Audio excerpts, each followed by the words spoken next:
Hi, I'm Andre, and this is Carol. Hi there. And today we're going to be doing a masterclass on how to switch from photo to video. Lumix has a heritage of world firsts in video, and today we're going to be focusing on the GH5. The GH5 is our flagship Micro Four Thirds camera, and I can say that it's a filmmaker's dream. So let's get started. What you have here is a microphone input, a headphone output, and you have HDMI output and USB-C. And there's my first question. HDMI is something that photographers don't use very often. USB-C more so. What is the best use for HDMI and why is it there? Okay, so as when you're doing video, although this screen is brilliant, the articulating screen, there may be some scenarios where you may need a bigger screen. So the HDMI will allow you to use an external monitor as an external monitor.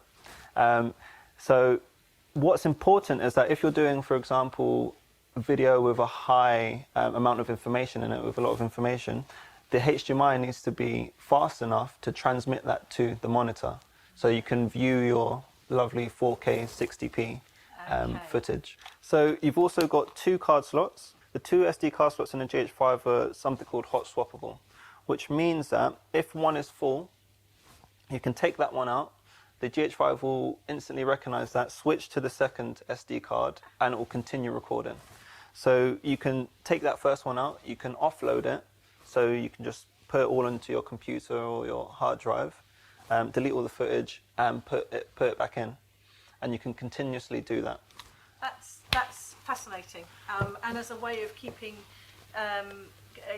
copies of what you're doing while you're doing, or of using the card again. Yeah, so you don't have to buy loads of SD cards, and especially for video, because the bit rates can be so high. Yeah. The write speed, so the faster the write speed of the SD card, the higher the price is. This camera also has 7 function buttons, so you can customize any of the function buttons here. So any with the FN. And although you got one at the front, that's also a function button. But so for example, if you wanted to have your focus peaking on, if you were doing manual focus, or you wanted to have your zebras on, or something called waveforms, or your scopes, which I'll be talking about later, you can actually assign that to any of the function buttons. But for video, one of the main important ones that we're going to be looking at is the creative movie dial. You might think that, okay, so I can just set this to shutter and then press record. But that's not the case, because then when you press record, it will switch to your video settings, which by default is all automatic. So a bit like Intelligent Auto in stills mode. It kind of takes a good bog standard set of settings and applies them. Yeah. If you just press the record button in any of the other modes other than the video creative mode. Is that right? Yeah, that's right. Cool. That's right. So we're just going to head into the menu. Yeah. Actually, just before you do, there's one other little button which I know confuses people. And actually for stills photographers, it's a really useful little tiny input, and that's the BNC input on the front. We've got the BNC input, which can also be used for time code. Time coding. So time code is basically assigning each frame of your video a time. So if you are doing a multiple camera setup, you can put your time code on so you can know where you are, and you can use something called a time code jam, or to time code sync all your cameras up. That gets a little bit more advanced, but actually, if you're thinking of doing multi-cam setups, that could be something to definitely look at as well. And the GH5 just has it sitting there, and it just has it sitting there. It's the flash sync cable, which is just brilliant, and it's a very clever use of it. Now let's head into the menu. So when you go into the menu, you'll be met with 6 sub-menus, and each of these have pages and different selections, different functions of the camera. So now you can navigate this with the joystick, or you can use the top dial to control your sub-menus, and you can use your thumb dial to control the pages. or you can just tap the screen. I was going to say, you can also touch the screen. And also, the creative menus, they change depending on whether you're in photo or video, don't they? Yeah. So you get different menus. So if a photographer is trying to get at the movie menus, they must be in creative movie mode. Creative movie mode first. Yes. Yeah. Lots of people fall victim to that. So you can also press display, and this will actually give you some information on what submenu or what function that you're in. Right, so let's go into exposure mode.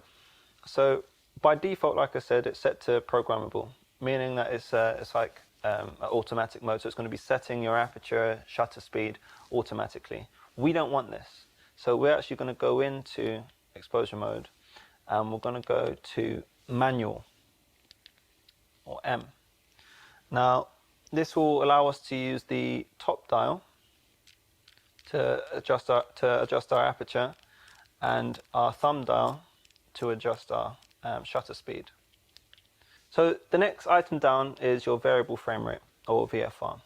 Now, this actually allows you to change your frame rate in selective modes, but I'll speak on that later. So for example, this can actually set a maximum of 180 frames per second when you're shooting in full HD. Next, you have your anamorphic modes. So I'm not going to go into this too much, but if you have an anamorphic lens, then it just makes it easier to view what you're shooting. So then you have loop recording.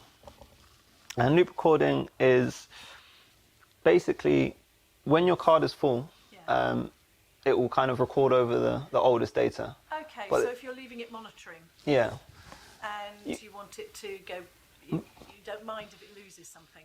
Yeah, you have to not mind. Yeah.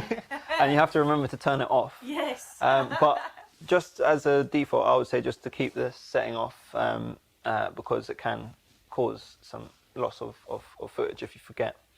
So then you have your synchro scan. Now, synchro scan is for dealing with banding or flickering, which is when you can see horizontal lines throughout your image, usually as a result of a light source that's out of sync with your shutter speed. Now that's something that photographers come across as well, and it's something that's become an increasing problem in as we've moved more and more to light sources that are effectively flickering at a rate we don't see. Yeah. But the camera does, doesn't it? The camera will pick that up, and especially when you're doing video, it will show you that it's seeing that. Yeah. So synchro scan will allow you to adjust your shutter speed or shutter angle depending on. So you just keep adjusting it until that flickering or banding goes. Yeah, I've been using this recently because I'm doing quite a lot of web streaming. Yes. And even in team meetings, where I'm using domestic LED lights. Now they actually are set at 50 hertz. Yeah. And 50 hertz is the amount of flicker, effectively, how fast they're turning off and on. We don't see it, so I have to make sure that the camera is set at something like 25th of a second, 50th of a second, or 100th of a second. Yeah. If I do that, then the flicker goes. Yeah. Synchro scan takes that a little bit further, doesn't it? It allows you to micro adjust. Yeah. That. So, for example, so sometimes, and I will say some lower budget or non film use LED light sources, their hertz are all over the place. Yeah. So those micro adjustments come really in handy, and especially if you're watching something on a TV, like an old LED panel or even a newer one, and the refresh rate of that TV is like 120. Yeah. So you will know when you need it, but generally, if you're using purposely built LED panels and light sources, you might not need it as much. But we don't need it, so we're going to keep that off. Now, your master pedestal level, that's basically allowing you to adjust the true blacks of your image. So, for example, you can make it higher or lower. Generally, this is only really used to match other kind of manufacturers' cameras, so you can adjust the black level to match. But as a rule of thumb, you just don't really want to change that. Yeah. If you're using single camera or if you're using Lumix so if camera. you're just shooting for yourself, then this is one of the ones you can quietly walk on by. Yes, yes. It's reassuring to know that there are ones that you can walk on by and leave at defaults. Yeah. Because actually that's one of the problems coming to any new system, whether it's stills or video. And there's a fair few items in the stills side that you kind of go, leave it, it's fine. But being able to know that you can just normally walk away from that unless you're suddenly in a situation with 5 other cameras from 3 other manufacturers. There you go. Now we have SS gain operation. So this allows you to either choose having a shutter speed or you can have a shutter angle. So shutter, this really gets to the heart of one of the key confusions for people coming to video from the photographic world. Yeah. And it's a completely, it's a thing because if you've come up the photographic world, you've dealt with shutter speeds. Yeah. And judging your shutter speed for an image is an integral part of the artistic decision. Yeah. And it is in video, but it's done a different way, isn't it? It's done with a mixture of your shutter speed and the frame rate. Yeah. So you use a thing called shutter angle. So what was made back in the day was shutter angle. So you have like a circular shutter, and you just take out a degree of it, depending on how long you want to expose your film for. So, for example, if you had 24 frames rolling through that film, then ideally for kind of the agreed upon motion, you would want to have a 180 degree shutter angle. So half of the time it's closed, half of the time it's open. Exactly, Okay. exactly. So this is good for digital because that means that if you want to change your frame rates and maintain a natural motion, which is usually double your frame rate, your shutter speed has to be double your frame rate. If you just set the shutter angle to double that no matter when you change your frame rate, it will match that. Okay. So you don't have to keep going to, so if you're on 24, you don't have, or 25, you don't have to then change your shutter speed to 50. And then if you switch to 60 frames, you don't have to then do 120. Yeah. If you just have your shutter degree, it's doing that automatically. So it's basically taking something out of the equation, making your life simpler. A lot simpler. Yes. And that's because frame rate, and we'll talk more about frame rates later, but frame rate is an artistic decision in its own right. Yeah. I mean, shutter speed can also be. Oh, definitely. It's all. That's the beautiful thing about the web now, is that you can have your artistic paintbrush and do whatever you want to do with your shutter speeds and angles, so long as it's pushing your narrative or your content forwards.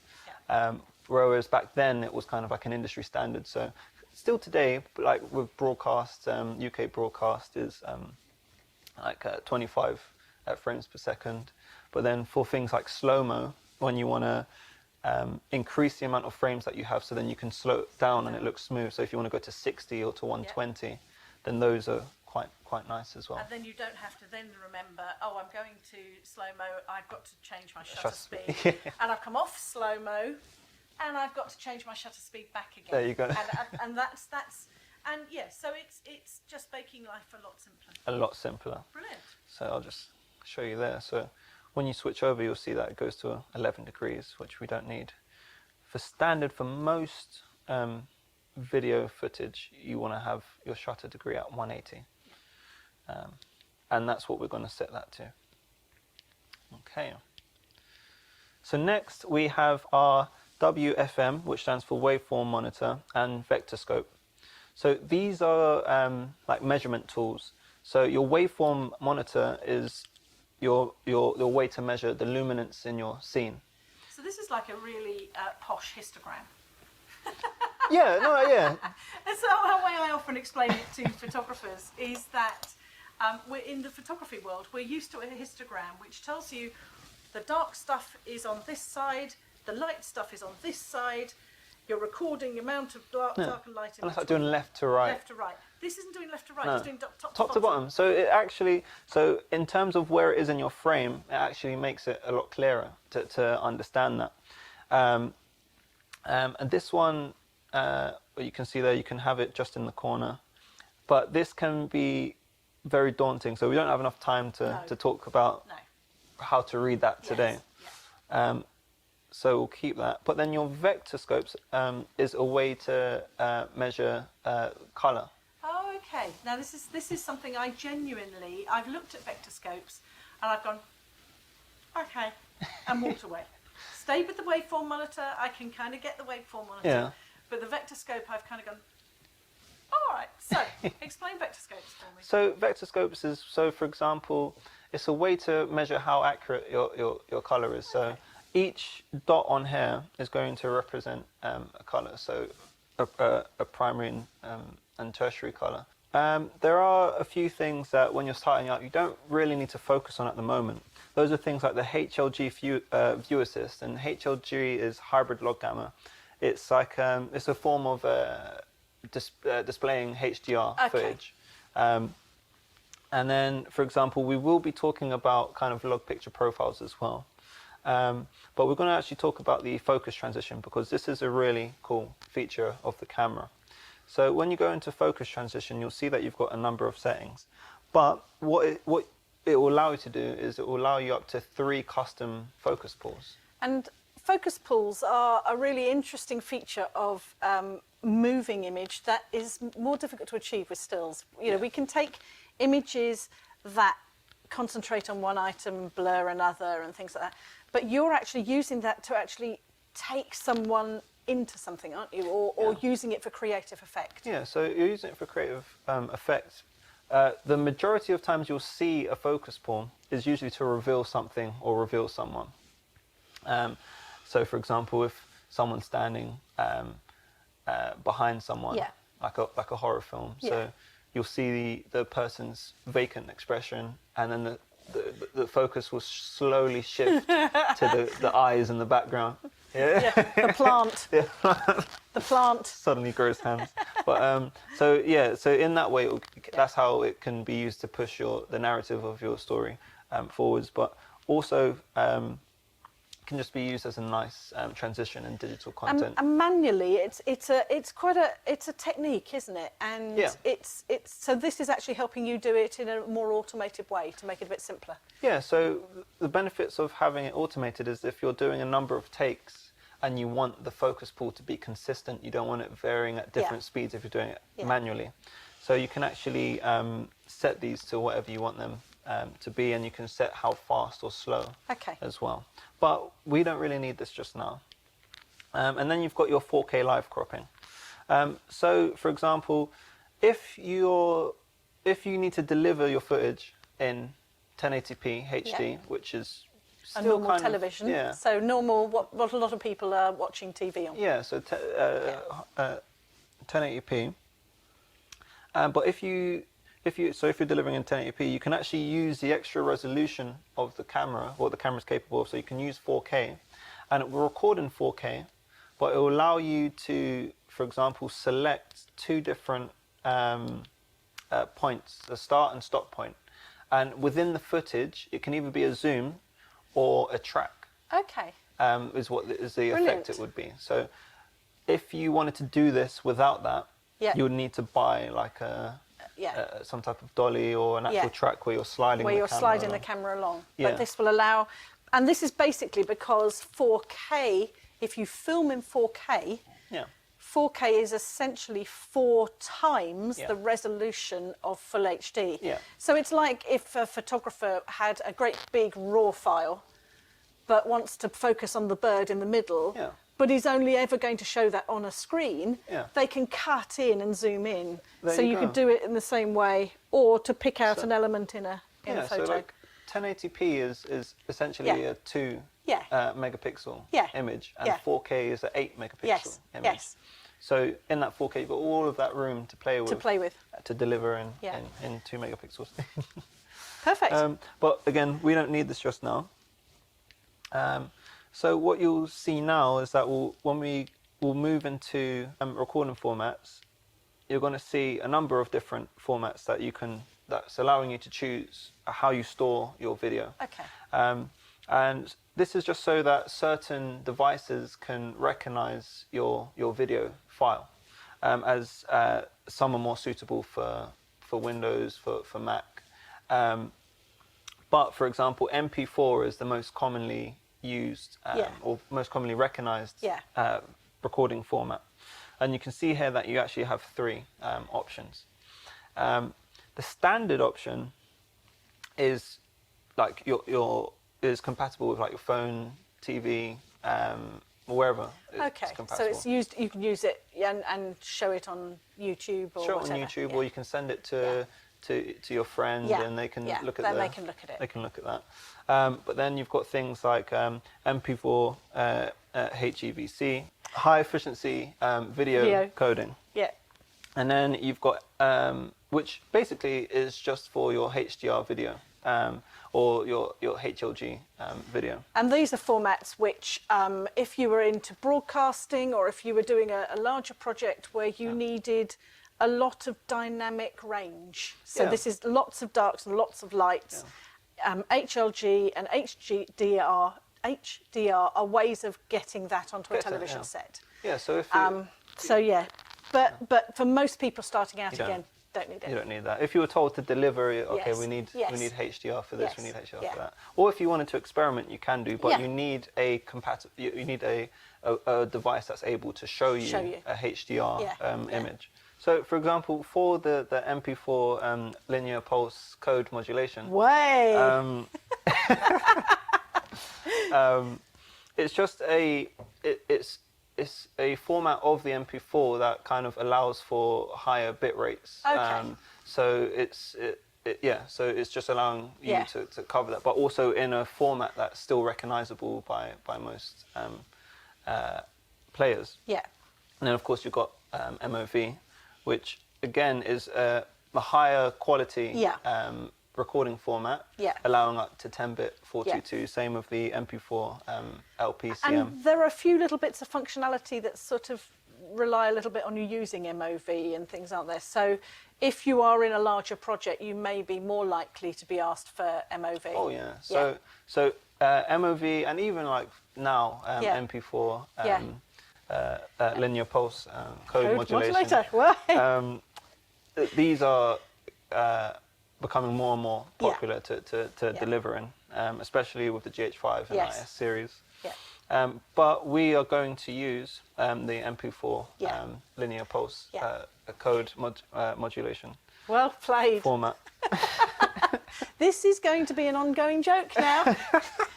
So just very quickly, AVC HD is kind of like a legacy format. So it was kind of used for a lot of the camcorders and it's kind of like a joint format between Panasonic and Sony as a standard for delivering, but that's a kind of a legacy one. So it's not. Yeah, you can use it, but and there are certainly still people out there that swear by AVHCD, but in fact the MOV and MP4 formats are taking over slowly. Yeah. So that brings us into recording quality. So in your recording format, you can then see, this is where you can kind of see the capabilities of that format. And this is one of the really big creative decisions you make, isn't it? It's probably, although it's not first in the menus, it's probably one of your first considerations when you're setting up, when you're thinking about how you're going to shoot. Yeah, so it's if it's a big project, if it's a big project, you kind of want to deliver the highest quality possible.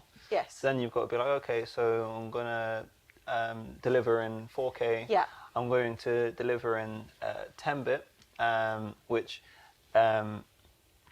is the amount of color information. Yeah. So there's a massive difference between like 8-bit and 10-bit, but I'll talk about that more. Yes, we'll come back to that. But then also it's like this gives you like a fixed frame rate as well. So the ones that you can choose from are either 25, 60, 50, and you can choose between those.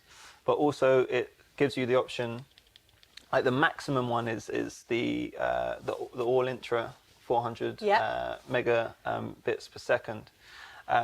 So all intra is basically in a nutshell, it's recording that whole image. Each frame, it's giving you the full information on each. So a bit like lots and lots of JPEGs.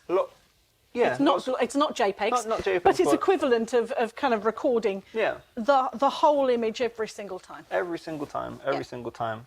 Whereas when you see, for example, Longop, it's recording one, leaving a space, and then predicting the next the part of the frame that's moving, and then recording that. So this is less intensive on the camera itself. So therefore, in some other recording formats, you'll have that as an option. But all intro is going to be only available on the MP4 linear pulse code modulation and the MOV formats as well. And I think what it does is that to break this down for people starting out, all of these numbers mean something, and they when you look at that block and it says 8-bit LCPM Longop, but first things first, that difference between Longop, now I know this one, it's group of pictures. Long group of pictures, which says exactly what it's doing. Very, very lean when you're recording it, but heavy on your computer edit. So your computer has to be capable of taking that piece of footage, working out which was the frame that had everything in it, which were the frames that didn't have anything in it, which are the frames that have predicting frames in it, and then squishing them all together to make an effective image. And bit of footage. What you'll find is that so if, for example, Longop is easier on your camera but harder on your computer, you'll find that all intro is harder on your camera but easier on your computer. Which is why so few cameras in this range can do all intra. It's why the GH5 really is a filmmaker's dream. A filmmaker's dream, because it does 400 megabits, and we'll come to the megabits bit in a second. But it does 400 megabits all intra. Now that means that every single time in that 30 frames or 25 frames per second, every single image is exactly what the camera sensor saw, and then it puts that together and gives it to you, so that actually on your computer it's much easier to edit. So like another term is like called, when you're in your editing program, it's called scrubbing. So when you're kind of just seeing what your footage is doing. So that process can either be very intensive on your computer, depending on what record quality that you've chosen. So you might notice that your computer's like stuttering if you're in Longop, or it's nice and smooth when it's in all intra. But so when we get to, for example, the bytes, that's actually similar to a result of how much information is being recorded per second. So because all intra is more intensive, therefore recording more information, then the output is 400 megabits per second. And that has an impact on the card. Oh yes, doesn't it? That's one of the really important things with this. So what's the interesting one is that on your card, your write speed will be megabytes per second. So a lot of people get confused with this. So 8 megabits make up 1 megabyte. If you think about your megabytes, so where it says 150 or it says 400 megabytes per second, that's the amount of video information that it's recording that second, that measurement in data. So because, like what you said, all intra is recording all the information of every frame, that's going to be intensive on your card because it's recording 400 megabits per second. So your card has to be capable to record this. It has to be fast enough. And there's usually a little indication that your card is capable if you, for example, see like a V90 circle on your SD and this card. is V rating, isn't it? And that's because the V rating, and people get very muddled up, and particularly photographers, because we don't really give a monkeys about speed ratings on cards generally, unless we're a sports photographer shooting 60 frames a second in RAW, then we start to care about the buffering of the card. But actually, for video, how fast your card isn't just a measure of the nice big number on the card. No. And this is why the V ratings came in, wasn't it? It's because the V-rated cards are supposed to run at a minimum speed, not a maximum speed. Exactly. And then again, another thing you'll consider is your resolution. Yes. So like what I was saying before in terms of 4K being 8 megapixel Yes. image and Yes. Full HD being a 2 megapixel. Yes. Your resolution is basically your number of pixels displayed on a screen, usually by height and width. So when you're choosing your resolution, you have to make sure that your monitor is, again, capable of displaying that, so you can actually see what it is that you're shooting. Or your client or whoever you're giving it to has, like, if you're shooting in 4K and they only have a 1080p, it's unnecessary. Yes, you're wasting then resource and space and time and processing, aren't you? Yeah. And then you've got things like you'll see 8-bit and 10-bit. Now, there's a lot of depth to these, both literally and figuratively as well. But essentially, it's just the amount of color information that's in that frame, for example. So the difference between 8-bit and 10-bit might not seem significant, but it's the difference between millions and billions. If you think about the sky and how many tones of colour there is in a blue sky, an 8-bit is going to pick up, it's going to make assumptions about that sky colour. Or clump them all together. Clump them all together into about 200, I'm looking on there, it's 256. Colour levels. But 10-bit, you've got over 1,000 colour levels in that blue sky, and that makes post-processing much, much easier, doesn't it? It makes it much easier, and again, just on when you can physically look at it, you'll see the steps up in colour. So if you're shooting a sunset, then in 8-bit, then you'll kind of see you'll see those layers. The orange, it's going to a different shade of orange, different shade purple, and then whereas 10-bit, it's just nice and smooth. So yeah, just again, all these things are equating to how much information that is going to be recorded in that record quality. And that thing is, it's about choosing the most efficient for the quality level that you want. So what you'll also see is you're seeing like the 25p, 50p, and these kind of equate to your frames per second. So we've been talking about frame rates quite a lot. But essentially, just to break it down, what it is that it's the number of images or photos captured in that 1 second. And this, again, equates to how smooth. So, for example, if you're going to like 120 and you actually play it back in 120, it will look very, very smooth, almost surreal. So there's been a recent, is it Gemini? Gemini Man. Gemini Man. See, it's like I know what I'm talking about. So Gemini Man was filmed in 120 and played back in 120. And then you'll see on some of these, so for example, you'll see that it says HLG available. Your variable frame rate, again, is only available on certain record qualities, mainly because of the limitations of the camera. So you'll notice that VFR is only available on the 8-bit settings. Because again, if you're amount of processing speed and time, and not blowing up your camera in the process. But you'll find even at 8-bit, you can get some amazing footage. So that I've just noticed there. We've been talking about the different numbers and why they came about. And so what we've got is that we've got these seemingly weird arbitrary numbers, like 24 and 25 and 30.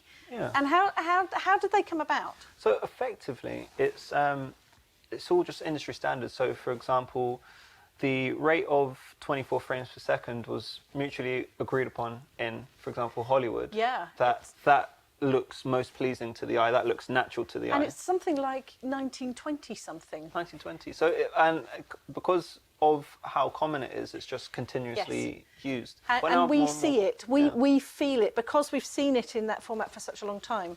It feels, when we talk about something being cinematic, that's what we're talking about generally, isn't it? The feeling and how it looks. And usually with some anamorphic lenses. Yes. But that's Yes. another story. Star Trek. If you're wondering about anamorphics, look at the most recent Star Treks. And like an industry standard can be different in different Yes. countries. So, Yes. for example, for UK broadcast, it's 25 frames Yeah. per second. US broadcast, it's 30 frames per second. And that's a hangover from the electricity supply, isn't Exactly. it? Yeah. It's So because we work at 50 hertz and they work at 60 hertz, yeah. roughly. Yeah. It's actually something very strange underneath that, but Yeah. effectively. and also again keeps all your lights from Yes. from banding and Yes. looking weird. So there are reasons for the frame rates, Yeah. but again, now with the whole internet age, Yeah. we can use them very creatively.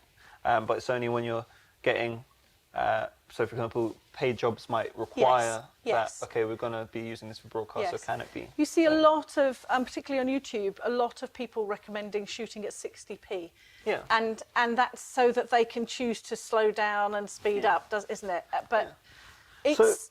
So that's one for a debate. I mean, you can, Yeah. if you have the SD cards and the space to do that, then that's perfectly fine. Yeah.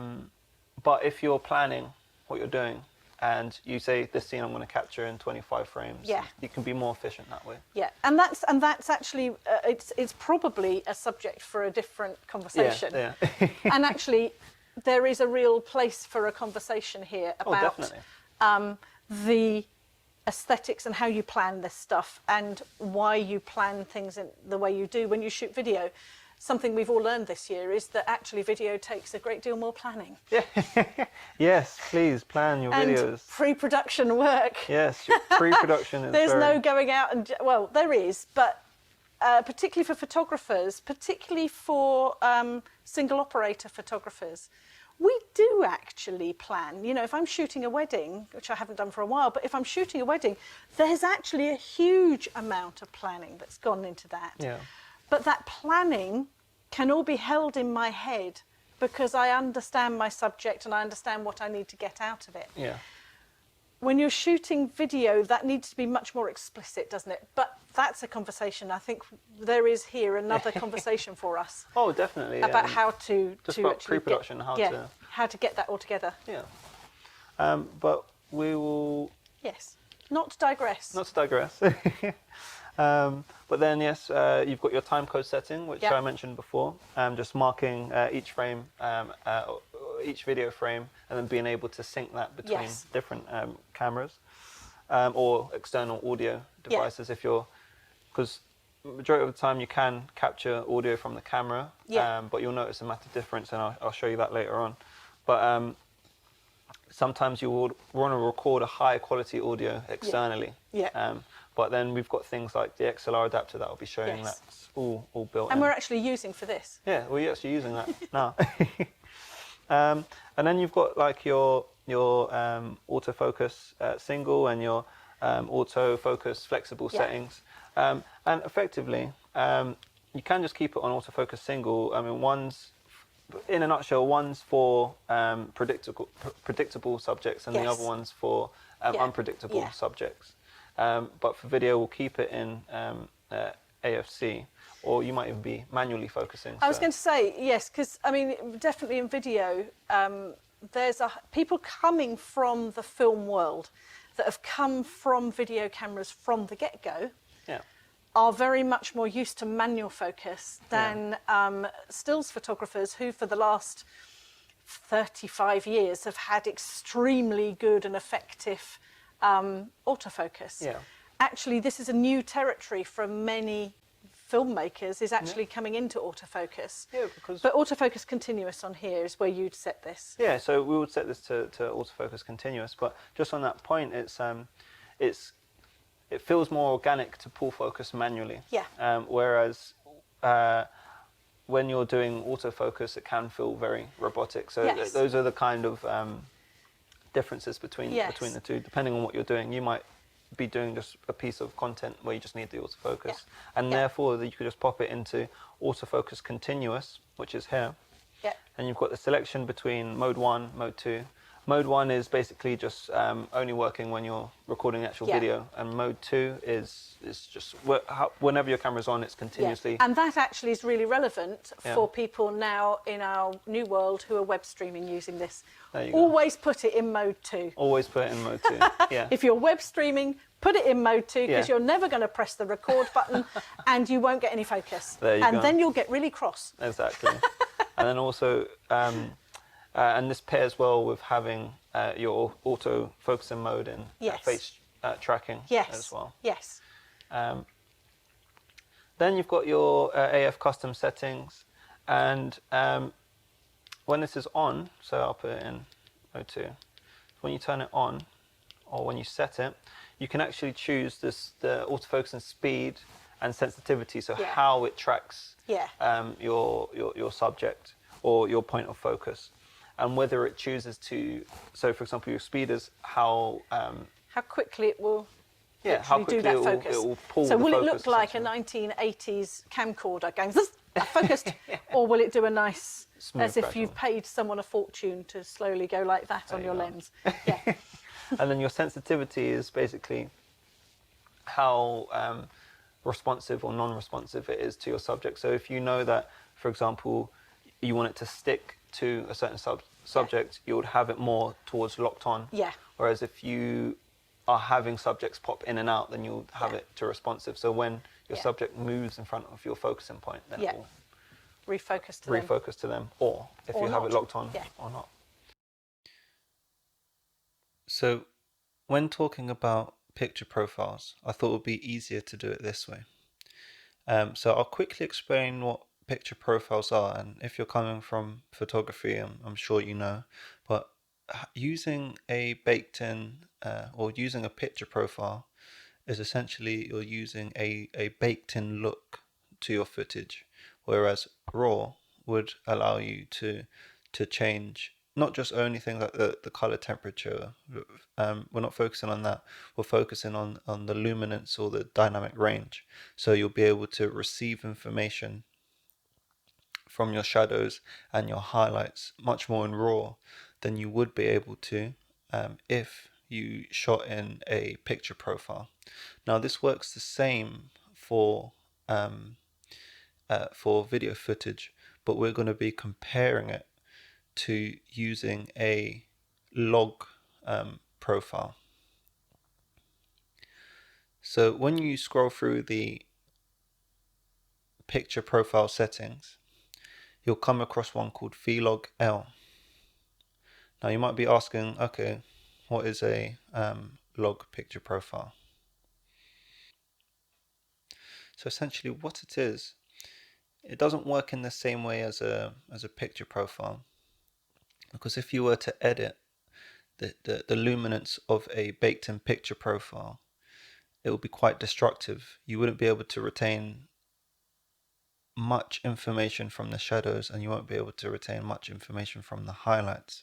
Panasonic will have the Vlog, and it's a curve that's basically designed to give you the highest dynamic range in your footage. If a picture profile has about 9 stops of dynamic range, or sometimes even less, then a Vlog profile, you'll be able to retain as much as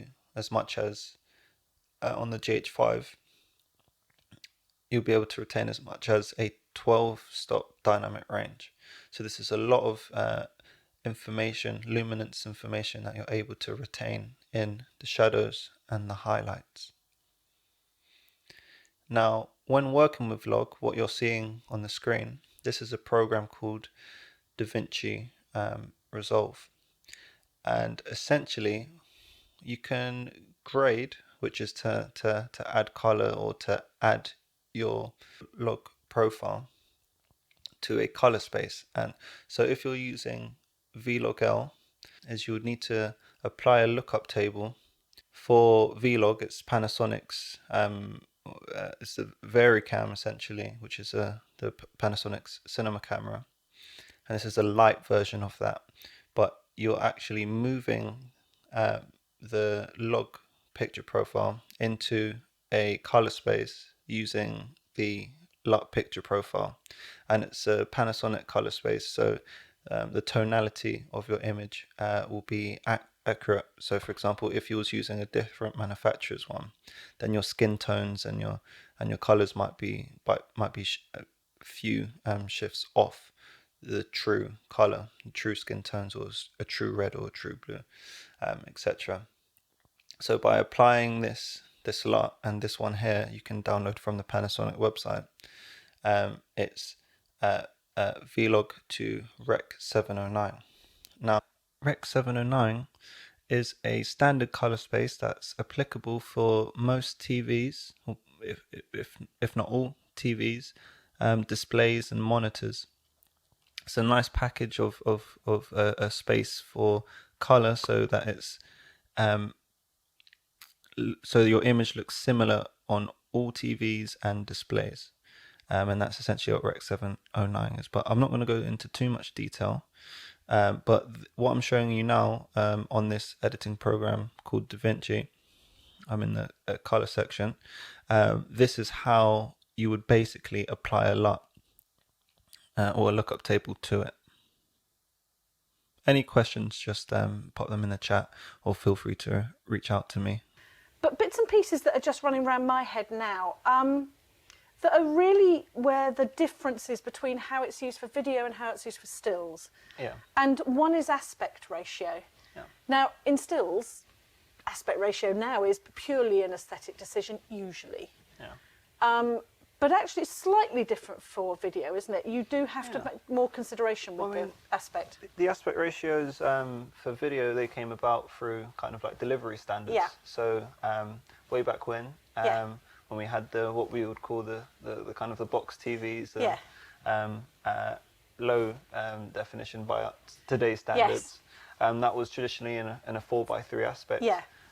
So nowadays, if you wanted to recreate that feel, Yeah. you would then deliver in 4:3 or use that aspect ratio for your footage. Or a lot of music videos would use that, or certain segments of films when they flash back or something like that. And then you have, for example, the next innovation from 4:3 was 16:9, kind of like widescreen in TV in the homes. Yes. Yes. So then 16:9 widescreen is a standard today as well. So we still continue to use that from full HD to 4K. 16:9 aspect ratio is a very standard, easily used, easily displayed. Easily displayed. It will fit most screens without any like crop lines. So you're all good for that. And then you start to move into kind of like the cinema aspect ratios, all very quickly. For example, if you wanted to do like 1:1, Instagram for things Instagrams, like that. square kind of like thumbnails, CD covers. So aspect ratios are essentially just form fitting your delivery. So it is as much about the delivery and where it's going to be displayed, and that is true of photography. Yeah. But it's not. It is slightly. There is a slight difference, and so picking your aspect ratio is quite important. It's not something that is as easily edited afterwards. You can, but it's again. I mean, it all depends on what your delivery is or what you're trying to recreate. So if you're doing a home video and you wanted to recreate that home video look, then traditionally you do 4:3. But then what you'll notice is that on your screen you've just got these massive, or you've got the 4:3 almost square on your TV, but you've got these massive kind of black spaces that nothing's going on. So so then you've got that as well. Cool. And another thing that is a difference between stills and video is around white balance and colour balance. Stills photographers, ideally, you pick the correct white balance, you use the correct white balance, you use a grey card, you get it all right, and then you don't have to edit. But we've had RAW for years. And so in RAW files, you can pretty much forget about your white balance and set it afterwards. But that's not really the same for video, is it? It's a much bigger deal in video. It's a much bigger deal, mainly because a lot of the compressed formats that we're using don't give us those capabilities. I mean, now, for example, with the S5 and using an external recorder monitor, we can output like ProRes RAW, which is a form of that. But majority of the video file. So imagine like for you're shooting in 25 frames per second. Yes. If you wanted to do like 25 raw pictures and you had like a 30-minute video. Yeah, it's a massive it's overhead. a massive overhead. So we color correction and white balance. Well, white balance when you set up the camera is super important, especially when you're shooting in a non-raw recording and a format. mixed color environment or outdoors and things like that. Great white balancing or grey cards are really important, aren't they? Yeah, so I've actually got a grey card as well, which I'll show. And it's important to I'll talk about IREs and we can get into that. But essentially, yes, it's just making sure you've got the correct white balance because you won't be able to. No, it's much harder to change. And even if you did change, because the format by its very nature is compressed, you won't be able to get all the colour to change you'll it notice, like, so if shadows. you focus on a skin tone, for example, if you've got that wrong in your white balance and you try to correct that later on, then you're going to see some greens and some magentas, no matter how hard you try. Another thing, and this isn't actually around what you do with the camera, it's more of it probably is a conversation for later on, but about telling the story and sequencing.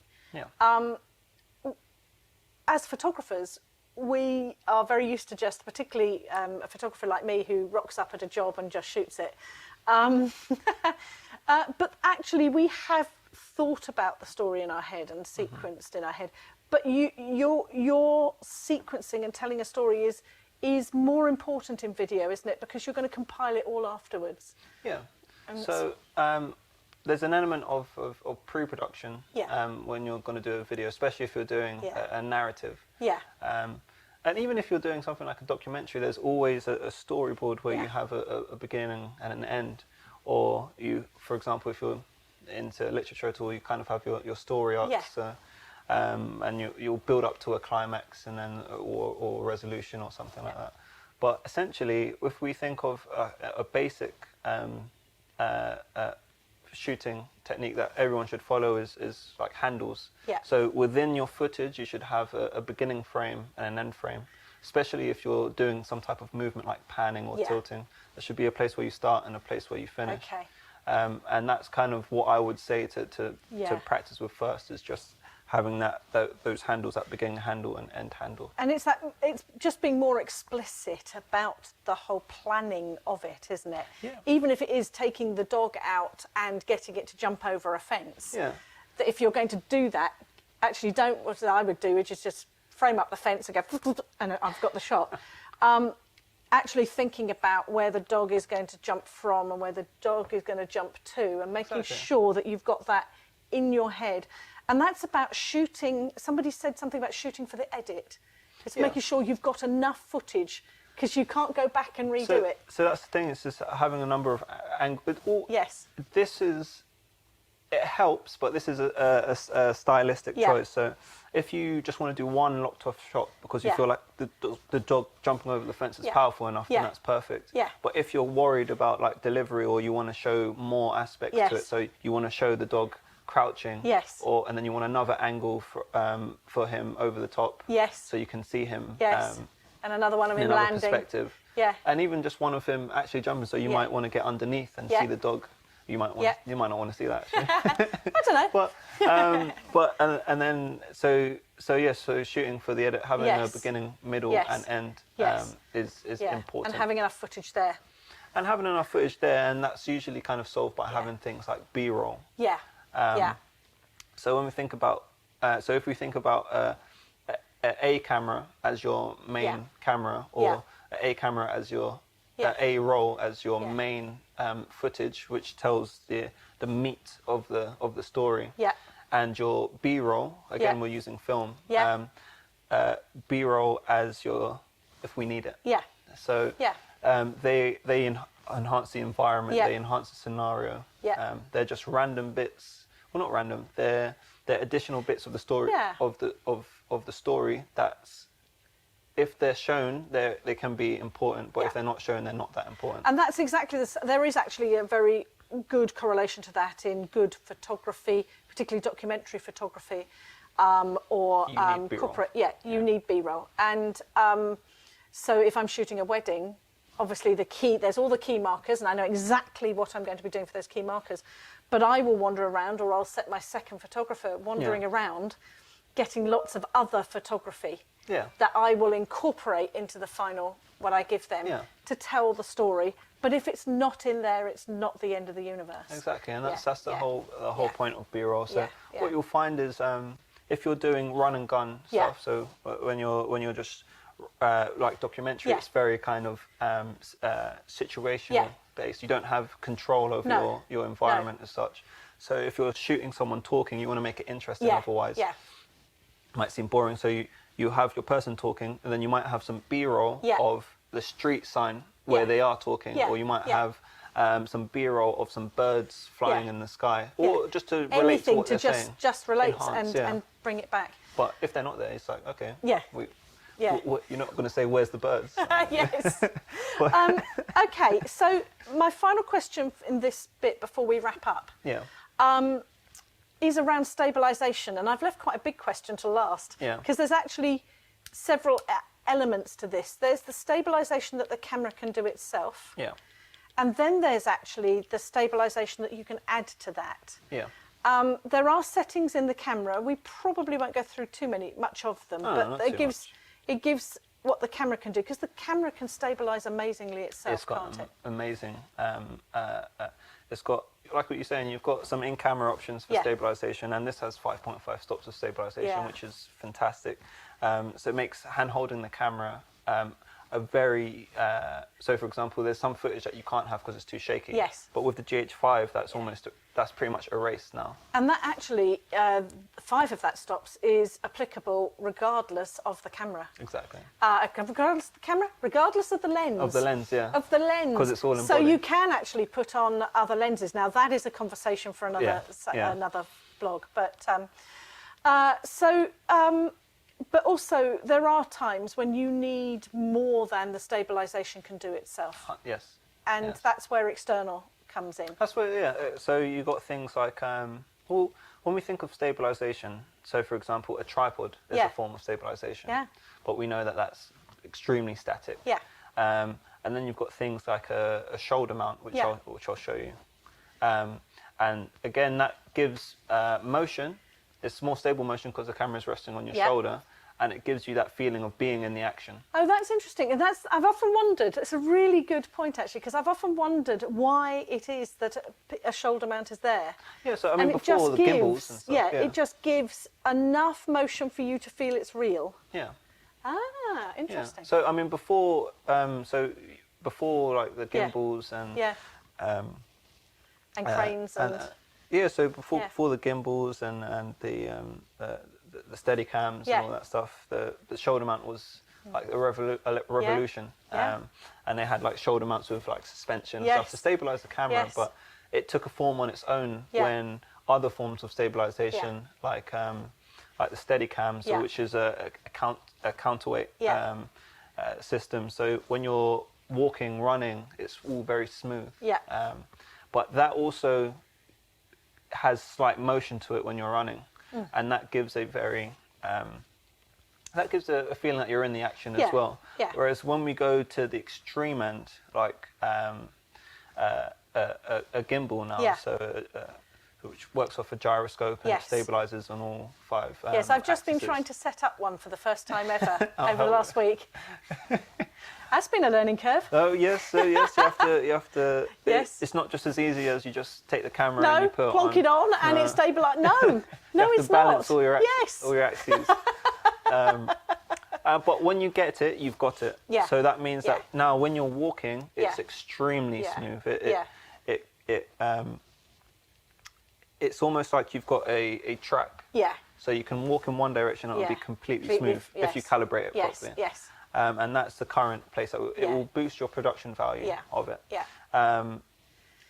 I mean, going down the line, that starts to stray into. But for absolute beginners, Would you recommend them starting off with things like tripods, or would you get them to experiment with handhold, particularly photographers? Well, I would say to start off with what you have, because you don't want to end up buying loads of stuff and not knowing what to do with it or how it can enhance the stories that you want to tell or the content you want to create. So I would actually suggest trying to create a story with a tripod, trying to create a story with a shoulder mount or handheld, and then you'll know what you want to enhance. So it's like, okay, I want to track, which means to follow someone. And I want to follow them when they start my frame running, and then they end up going into their car. So then for something like that, a gimbal would be perfect, because nice and steady, nice and smooth. It's a nice jolly day, and then they go into the car nice and safe. Whereas if it was someone running and they were in a panic, then you might want to follow them handheld or something. Handheld might be too much. I mean, if you've got a GH5, then you can do the ninja walk. Which, if you want, I can show you that. But that will add that bit of not too much shake, but it gives an added motion, so that it feels like you're in the action and it's a bit erratic. So then you've got that option as well. So so they're all there for creative purposes. You can be an amazing filmmaker or content creator without. And I do know there is one of our ambassadors who used to do a lot of work with Formula One. Is doing it all handheld. On a GH5. There you go. Because of the stabilization. Because of the stabilization, because he could get in there. He was doing B-roll and getting in there, getting into the cabs, getting in while they're changing and pulling gloves off and on and things like that. And I think this sort of, it shows what can be achieved. I think we're probably about the stage where we need to wrap this up. This could go on forever. We could talk about it. And I've found this totally fascinating. And I hope that people here have found it fascinating as well. We've skipped loads. And, there's a lot to talk about. pick up. There will be more of this sort of thing going on, and I know you've got another one coming up soon. So on Friday we'll be talking about all of the accessories.